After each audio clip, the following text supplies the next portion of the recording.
All right, so why don't we recap last night's game? Only because we have to and not because I want to. You know, there is a very good reason why I have been lobbying for some kind of rule or restriction or automatic flex or actually a straight-up banishment of Daniel Jones and the Giants when it comes to primetime games. Reason being pretty damn obvious, right? This Giants team is a giant waste of prime time. This Giants team is a waste of everybody's time. It even looks like the Giants know this. Now, I'm not even going to say I told you so, because nobody needed to be told that they didn't want to watch Danny Turnovers eat another primetime L. Nobody wanted to watch that. Not even Giants fan wanted to watch that. And it's not even that I've got anything against Daniel Tease as a dude. I only have a problem with Daniel Tease as a primetime quarterback. How many times does this dude have to get his ass handed to him before they stop making us watch it? How many times does this guy have to get his ass handed to him before they stop pointing the cameras at him? It's like, stop the fight already. Somebody pull prime time off of Daniel Jones. The dude is now 1-12 in prime time in his career.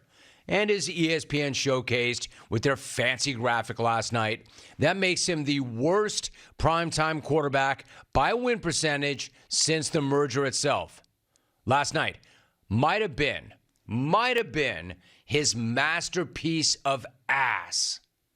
Honestly, the only thing that the Bears-Bronco Super Bowl of ass was missing on Sunday was Daniel Dimes, who has now been glossed Danny Pennies on the X. And I'm not even sure he's worth that much. But I bet the Giants are really happy they shelled out $160 million for him this offseason. Think about this dude's latest primetime effort. Look at it. The Seahawks just keep giving the Giants last night ways back into that game. Even though the Giants barely look like they want to be out there at all. The G-Man even had a chance, incredibly enough, to make it a one-score game late in the third quarter.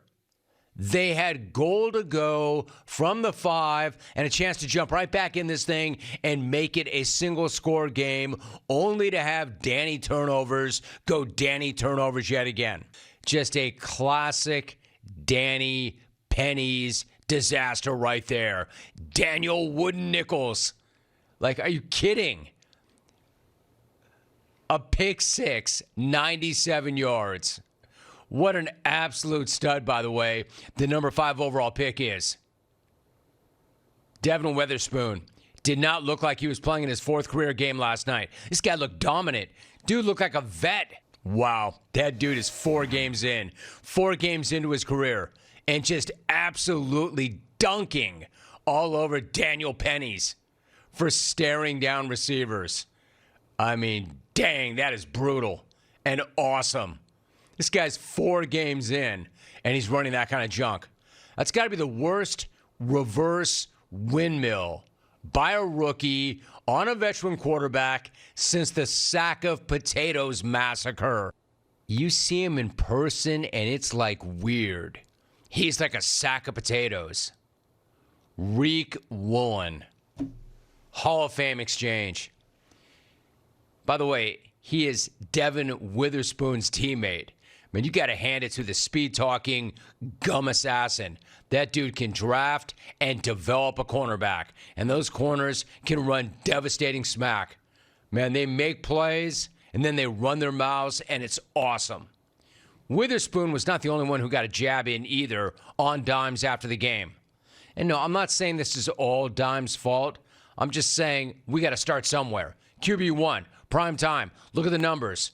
So he's going to take a lot because they do. The quarterback always gets too much blame and too much credit, and in this case, way too much money. Of course, Brian Daboll was going to get asked about looking incredibly put out at Dimes during that game. Well, basically the entire game, but especially after that unforgivable pick six. Essentially, Dable was having the same reactions to watching Danny play quarterback that all of America was having to watching Danny play quarterback. Here was Dable's response to what he told Pennies when the cameras caught him tossing that tablet aside in frustration. Good one, Belichick, without the rings. What did you want him to do on that play? Not throw an interception. Hey, good one, Dabes. Thank you very much for the insight. Well, thanks for letting us in. So. Listen, Danny Pennies was painful. And he's been literally the worst prime time quarterback we've ever seen. But last night was not all on him. Dabes has been skating so far in this segment. Then again, if he's on thin ice, we know he's going to plunge right into the freezing water. You see me working. Hey, Dabes, by the way, the hell happened to your team? The hell happened to you? The hell happened to your offensive line? Are you trying to get your overpaid, no-show in primetime quarterback killed? Because it sure as hell looks like it. How amazing a story were these guys like 5 minutes ago? This was the reigning NFL Coach of the Year. But it's almost impossible to believe that watching this team this season, that he was that last season. Because if there were no Chicago Bears, we would probably be talking about the Dable Giants as the worst team in the entire league right now. In fact, there's no probably about it. They would be. They've played 7 halves of horrendous, non-competitive football. If it weren't for that crazy second-half comeback against the Cardinals, this team would be 0-4. 0-4 with 4 blowout losses when they were supposed to be a contending team this year.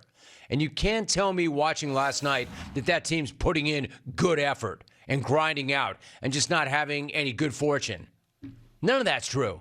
They're not putting in good effort. They're not grinding out. They're barely putting in any effort at all. They barely look like they want to be there. Never mind losing, they're not even competitive. They're barely showing up. They don't even compete. I say this all the time about the NFL. You can go from bad to good or good to bad in a flash. It happens all the time. Every single year it happens to somebody. And the Giants are no different. In fact, they're a perfect textbook example. They went from one of the best stories of all of last year to one of the very worst stories right now, and it took maybe 5 minutes for it to happen. I did not want to be watching that game at all. I made that clear before that game. I've been saying that for quite some time. I did not want to be watching that game at all. And I still felt more invested and more locked in than the Giants themselves looked. And I wanted nothing to do with that game. The Giants looked like they were waiting for somebody, anybody, to step in and just stop that fight. Because clearly they were incapable of defending themselves. That's what the referees are for, right? When a guy's getting the bleep knocked out of him and he's not returning punches and he can't defend himself, they stop the fight. Never mind a challenge flag. These guys were all looking over to the corner, wondering why nobody was throwing the white flag onto the field. Because that beating was cruel, inhumane, and the last thing anybody wants to see is an entire team hooked up to a ventilator going through the rest of their lives collectively as a vegetable. So let me ask again. What the hell happened to this alleged, supposed Tiffany organization and this Coach of the Year? What has happened to the once proud New York Football Giants? Because there is nothing Tiffany or proud about this crap. Nothing. Nothing. I mean, they just let the gum assassin blow into their house last night, beat their asses, and then pull his Jim Zorn nonsense in the postgame locker room. When did Howard Dean become coach of the Seahawks? Like, I have no... How did that not end with a hip, hip, hooray, hip, hip, hooray, hip, hip, hooray? When I say see, you say Hawks. When I say see, you say Hawks. When I say see, you say Hawks. See, Hawks, see, Hawks. What's what Simon says? Where's my gum? I have no idea. Well, one, I have no idea what the hell he was saying. 2, I have no idea how they knew what the hell he was saying. 3, I have no idea how grown-ass men respond to crap like that. I just know that those grown-ass men are responding to that, and a hell of a lot better than whatever Dable is telling his grown-ass men to get them ready week to week, because they're not ready week to week. I don't get Pete Carroll at all. I really don't. I don't understand him. I don't get him. That's one weird old dude. But he's effective. But he wins. 72, just uttering gibberish at 90 miles per hour, but they're 3-1, and they're a factor. They matter. My point is... That's finished. That's finished. But that's finished. That's finished. Where's my bubble yum? My point is, there's a lot more to what's going wrong with the Giants than just that turnover machine, that turnover factory they have under center. It's not entirely his fault that he has the worst primetime winning percentage ever. But even if it's not all of his fault, nobody wants to watch this garbage in primetime ever again. Ever again, much less anytime soon. Look at the schedule. Unfortunately for everybody in the world, the Giants somehow, some way, are back in 2 weeks on Sunday Night Football in Buffalo. In fact, the next 2 Giants games are in Miami and in Buffalo and in prime time.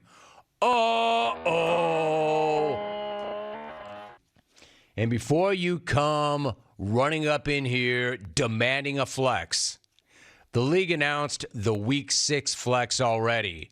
It's Bucks, Lions, moving into the 4:30 Eastern Fox time slot, which means Daniel Pennies and the Giants are not going anywhere, which means we'll have to sit through yet another primetime massacre in 2 weeks. So once again, I will ask the league this. Why can't we get a new rule?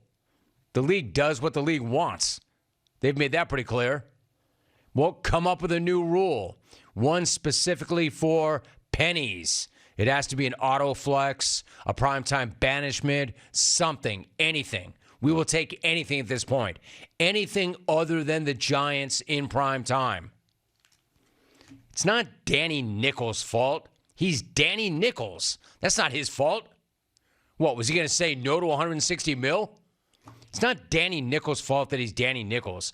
Danny ought to rip a page out of Justin Fields' playbook and just blame the coaching. Could be, coaching. Dable.